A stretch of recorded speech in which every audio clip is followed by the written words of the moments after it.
Aircraft carrier ng US dumating na sa West Philippine Sea, China. Gulat na gulat. Samantala, Pangulong Ferdinand Marcos Jr.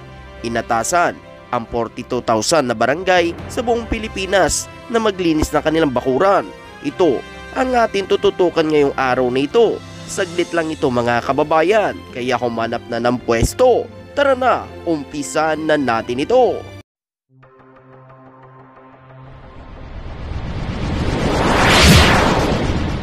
Trupang Hilonggo. Please subscribe and like and share.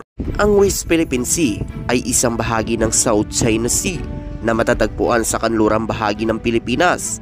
Ito ay may malaking kahalagahan dahil sa mayamang dagat at likas na yaman na matatagpuan dito tulad ng langis at natural na gas. Kaya ganito na lang umano ang pagpipilit ng China sa ilan sa mga eksklusibong economic zone na bansa na kanilang umano ito mga teritoryo para suluhin ang mga yaman dagat tulad ng langis at natural gas. Yun pa nga umano sa nakalat nating impormasyon, kapag mayroong mga kalyadong bansa ng Pilipinas na dumarating dito sa West Philippine Sea, ay agara naman nagpapadala agad ng mga barkuhan China para magmanman ito. Subalit ito ay nagpapatrolya lamang ang mga barko ng Pilipinas katulad ng US at iba pang mga bansa. Subalit ang China biglang naaalarma ito. Subalit hindi naman lumalagpas ang pagpapatrolya ng US at Pilipinas at mga kalyadong bansa nito sa West Philippine Sea. Nasa loob lang ito ng eksklusibong economic zone na bansa. Bakit naman naaalarma ang China? Parang takot na takot. Tila ba'y sila ang gumagawa ng mali dahil sila mismo ay lumalagpas na sa mga teritoryo na pag-aari ng Pilipinas at inaangkin na nga nila ang ilan sa mga bahaging eksklusibong economic zone na bansa. Ayon pa nga dito, ang pagdating umano ng warship ng Amerika sa Pilipinas ay karaniwang na may kaugnayan sa military exercise o joint training exercise na ginagawa ng dalawang bansa. Ang Pilipinas at Amerika ay mayroon isang kasunduan na tinatawag na Mutual Defense Treaty na nagbigay daan para sa mga ganitong aktibidad. Ang mga ito ay naglalayong palakasin ang kakayahan ng parehong bansa sa pagharap sa mga potensyal na banta at pagpapatibay ng kanilang relasyon bilang mga kalyado nito. Nangako rin umano ang bansang Amerika ng bakal na pangako para sa Pilipinas dahil sa patuloy na panggigipit ng China sa ilan sa mga teritoryo na pag-aari ng Pilipinas sa West Philippine Sea. Handang tumulong umano ang Amerika kapag ginigipit na ang bansang Pilipinas. Ayon pa nga umano, ang pagpapatrolya ng US at Pilipinas sa West Philippine Sea ay isang paraan para ipakita ang kanilang presensya at suporta sa freedom of navigation sa lugar. Ito rin ay isang paraan para ipahayag sa kanilang mga karapatan at interes sa mga territorial at kanilang mga inaangkin. Ang West Philippine Sea ay may malaking strategic na economic importance. Ito ay mayaman sa mga natura, yaman, kabilang ang langis at natural gas, at isa rin nito ang mahalagang ruta ng kalakalan dahil dito maraming bansa ang kabilang sa China na nag-aangkin at iba-iba pang bahagi ng lugar. Ang mga tensyon sa West Philippine Sea ay nagdudulot mga hamon, regional security, stability. Papatrolya ng US at Pilipinas ay isang paraan para mapanatili ang kapayapaan at kaayusan sa lugar. Balit ang bansang China ay hindi pa rin tumitigil ang kanilang mga barko sa panghaharas nito sa mga barko ng Pilipinas. Tulad na lamang yung paghahatid ng mga supply ng ating mga kasundaluhan na nakatalaga sa PRP Sierra Madre.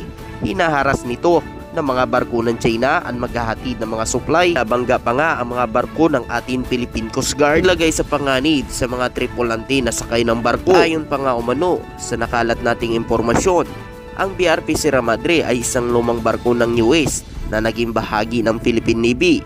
Ito ay kilala bilang LT-57 ng US Navy noong World War II at nakuha ng Pilipinas noong 1976.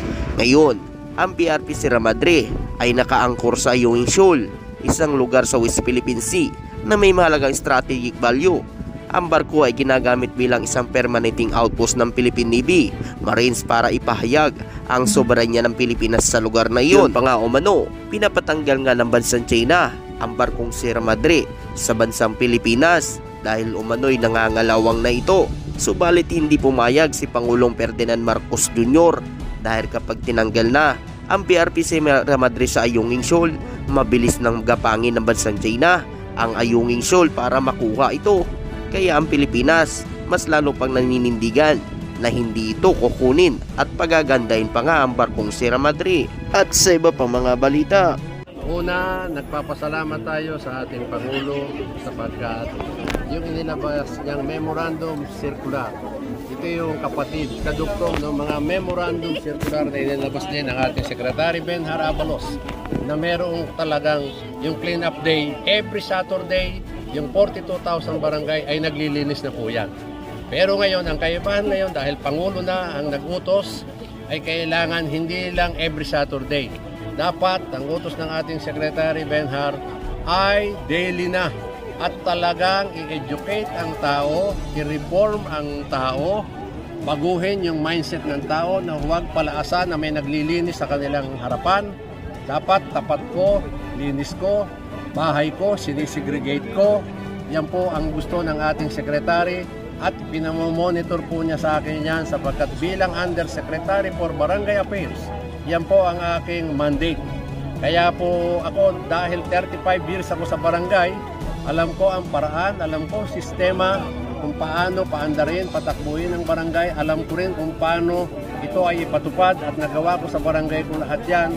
Kaya ito ang isi-share ko sa lahat ng barangay nationwide sapagkat talagang napakahalaga at timing ang ginawa ng ating mahal na Pangulo sapagkat kailangan talaga marinig din ng taong bayan na ang ating mahal na Pangulo hindi lang doon sa kalinisan. Kadugtong po nito ay para solusyon sa kahirapan, kagutuman, kalusugan, kalikasan at yung climate change at global warming. Ito po sinimulan lang sa kalinisan. Pero ang kasunod nito yung mga pagtatanim, binanggit ng Pangulo yan.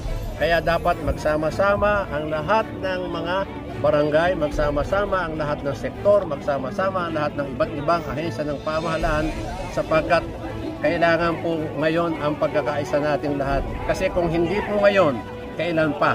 Tandaan po natin, 31 million na nagtiwala sa ating mahal na Pangulo. So lahat po lang ng 31 million na yan, sumunod tayo dun sa gusto ng Pangulo. Palagay ko nakatulong ka pa sa iyong lugar, sa community, sa ating bansa sapagkat ang talagang nakapagbibigay ng solusyon sa lahat ng problema ng bansa ay ang 42,000 barangay.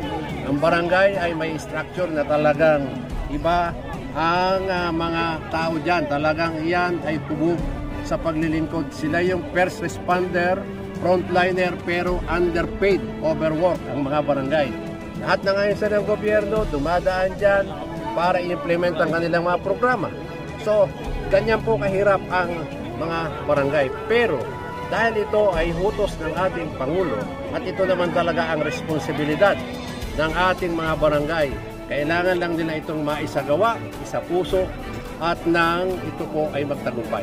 Sir, tanong ko lang po, lahat po ng administrasyon na dumaan, nagkaroon po sila ng clean up drive dito at hindi na rin po bilang.